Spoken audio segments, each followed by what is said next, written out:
Meu querido irmão, a graça do Senhor Jesus encha o seu coração neste dia.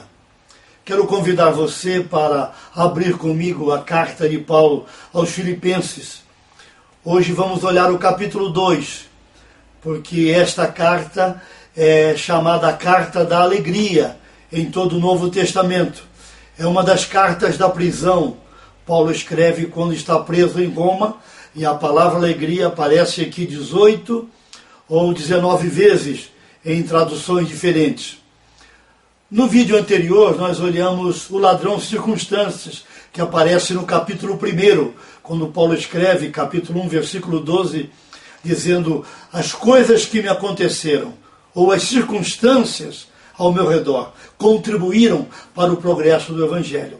Paulo não está murmurando, nem tem um espírito de queixa sobre ele, porque ele olha para as circunstâncias do ponto de vista de Deus.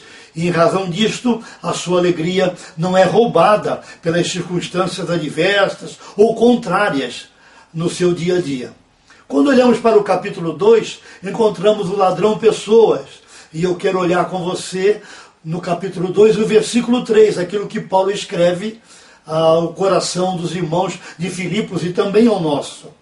Paulo diz assim: nada façais por partidarismo ou vanglória, mas por humildade, considerando cada um os outros superiores a si mesmo. Queridos irmãos, há uma ordem neste capítulo aqui. A ordem é a seguinte: número 1, o Senhor Jesus Cristo. Ele é sempre o número 1. Ele é o primeiro, ele é o alfa e o ômega. Número 2, os outros. Número 3, você e eu. Quando obedecemos esta ordem, a possibilidade de roubarmos a alegria de alguém ou vermos a nossa alegria sendo roubada será muito pequena, porque nós estaremos entendendo essa exortação de Paulo, considerando os outros superiores a nós mesmos.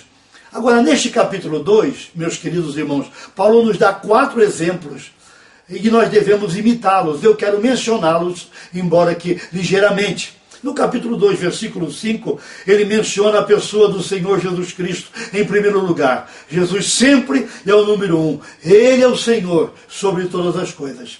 Tendo em vós o mesmo sentimento que houve também em Cristo Jesus. Quais são os sentimentos que habitavam o coração e estavam na vida do Senhor Jesus Cristo? Ele revela no versículo 7, antes a si mesmo se esvaziou. E no versículo 8, a si mesmo se humilhou. O nosso Senhor veio para servir. Ele diz isso em João capítulo 13, quando está lavando os pés dos seus discípulos. Ele veio para servir e não para ser servido. Jesus veio para ser o garçom e não o dono do restaurante. Também neste capítulo, Paulo menciona um outro exemplo, que é o exemplo da sua própria vida. Capítulo 2, versículo 17. Entretanto, mesmo que seja eu oferecido por libação sobre o sacrifício e serviço da vossa fé, alegro-me. Com todos vós me congratulo. Paulo não é orgulhoso, Paulo não é vaidoso, ele não está sendo soberbo aqui, mas ele está falando da sua experiência no dia a dia. E ele está declarando: eu ofereço a minha vida, estou pronto para derramá-la, para dá-la, estou pronto para servir os irmãos. É este espírito que domina o coração de Paulo e que domina a sua vida e que marca o seu ministério nas suas 3 viagens missionárias e nos seus 33 anos de vida, quando ele entregou a sua vida ao Senhor Jesus Cristo. 33 anos de vida espiritual. Paulo menciona aqui também, queridos irmãos, o exemplo de Timóteo, capítulo 2, versículo 20. Porque a ninguém tenho de igual sentimento que sinceramente cuide dos vossos interesses. Você prestou atenção? Sempre o interesse dos outros, não os nossos interesses em primeiro lugar. Versículo 21. Pois todos eles buscam o que é seu próprio, não o que é de Cristo Jesus. É o sentimento que há na igreja hoje. Cada um busca o que é seu próprio, não o que é de Cristo Jesus. Porém, Paulo traz o versículo 22 uma declaração interessante. Ele fala de Timóteo e diz: conheceis o seu caráter provado. Provado aqui é provado e aprovado. Alguém que foi testado na caminhada do discipulado. Sem o discipulado não poderemos ser provados e aprovado. Eu preciso andar pelo caminho do discipulado. Ele diz, provado, pois serviu ao Evangelho, junto comigo, como filho ao Pai. Essa declaração de Paulo a Timóteo, que ele serviu ao Evangelho, é exatamente assim que o Evangelho tem chamado cada um de nós. Eu aprendi com meus pais, no Evangelho que recebi, que o nosso chamado é um chamado para servir ao Evangelho, não é um chamado para ser servido pelo Evangelho. Esse espírito que domina a igreja hoje, as pessoas querem ganhar com o Evangelho, as pessoas querem ter com o Evangelho, querem obter, querem coisas.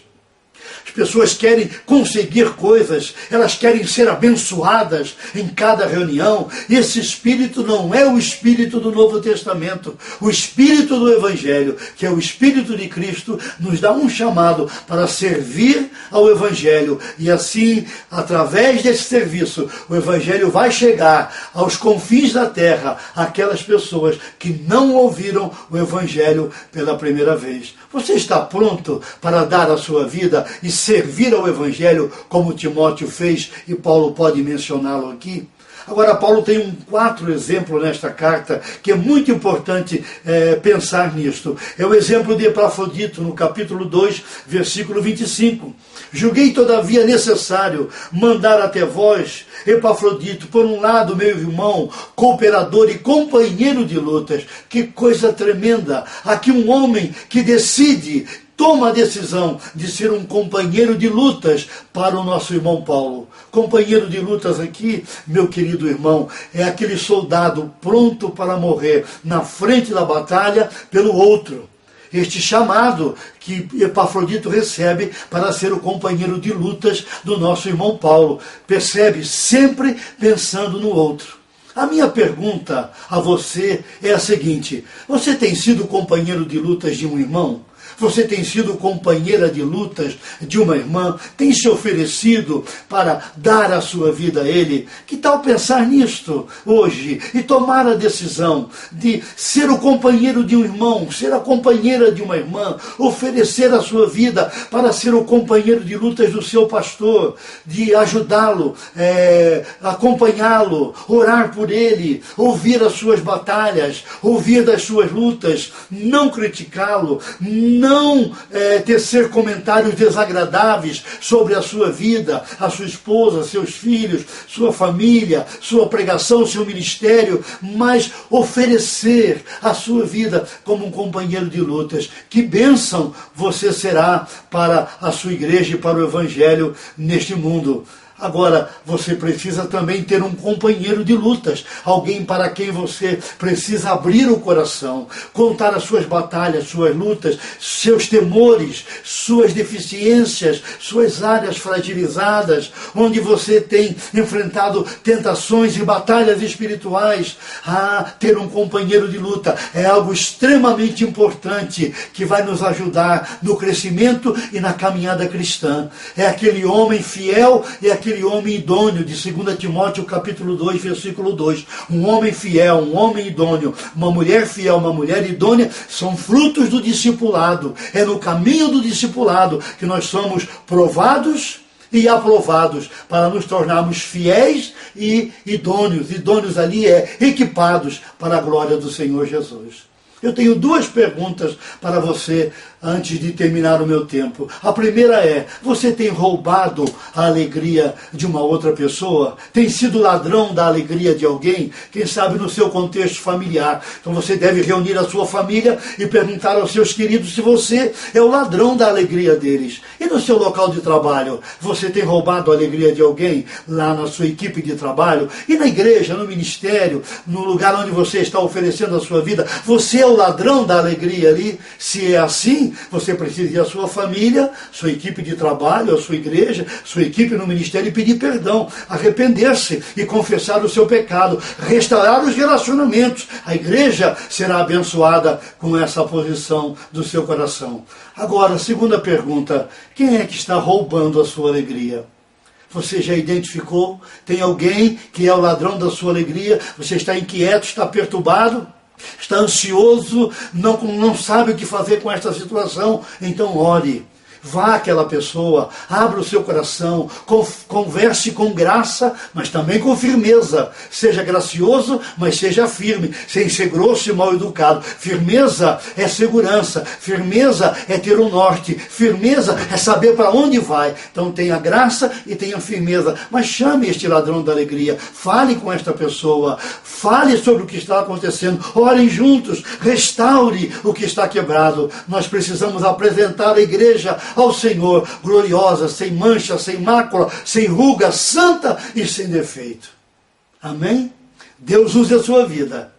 Não perca o seu foco. Deus o abençoe. Fique firme em nome do Senhor Jesus. Amém.